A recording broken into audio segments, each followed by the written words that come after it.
Hello 大家好ဒီနေ့ဗီဒီယိုမှာကဒီလိုမျိုးပေါ့နော်အရှိတစ်မျိုး꿰ရတစ်မျိုးကိုတရုတ်လိုဘယ်လိုပြောလဲအဲ့ဒါကိုလေ့လာကြည့်ကြမယ်ပြီးသွားရင်ကိုကအဲ့လိုအရှိတစ်မျိုး꿰ရတစ်မျိုးတွေကိုလုံးတက်တဲ့လူတွေကိုဒီလိုတရုတ်စကားလုံးလေးနဲ့ဝေမျှလို့ရတယ်နောက်တစ်ခုကကြတော့ဒီလိုစကားတွေဆိုတာကပေါ့နော်ဒီဖတ်ဆောင်ထဲမှာတွေမပါဘူးအပြင်လက်တွေ့မှာတုံးတဲ့အတုံးအနှုံးတွေဖြစ်ပါတယ်ပေါ့နော်ဒါဆိုရင်ရှစ်တစ်မျိုး꿰ရတစ်မျိုးကို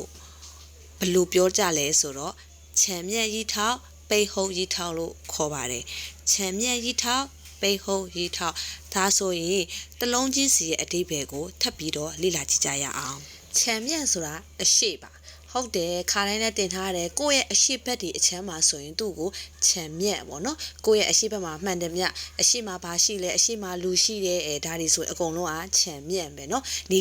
ထွက်ရတော့မဟုတ်ဘူးနော်ခြံမြက်ဆိုတာအရှိရီးထောက်ဆိုတာတစုံပြောတာပေါ့နော်အဝတ်စားတွေဆိုလဲတစုံရီးထောက်လို့ပြောလို့ရတယ်ဥပမာကိုက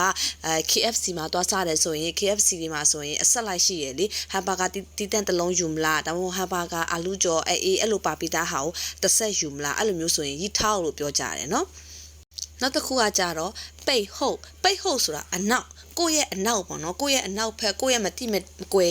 ရမှာပေါ့အဲ့လိုမျိုးတွေဆိုပိတ်ဟုတ်လို့သုံးတာပေါ့နော်ပိတ်ဟုတ်ဒါဆိုရင်အနောက်ခြံမြက်ရီးထောက်ပိတ်ဟုတ်ရီးထောက်တလက်စတဲ့အပြိုးတစ်မျိုးအ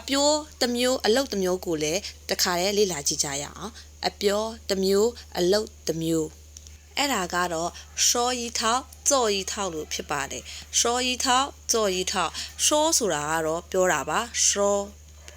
ပြောသည်ရီထောက်ဆိုတာတစုံပေါ့နော်ကြော်ဆိုတာလှုပ်သည်ဒါဆိုရင်အပြောတစ်မျိုးအလုပ်တစ်မျိုးလုပ်တဲ့လူတွေကိုရှောရီထောက်ကြော်ရီထောက်လို့ပြောလို့ရပါတယ်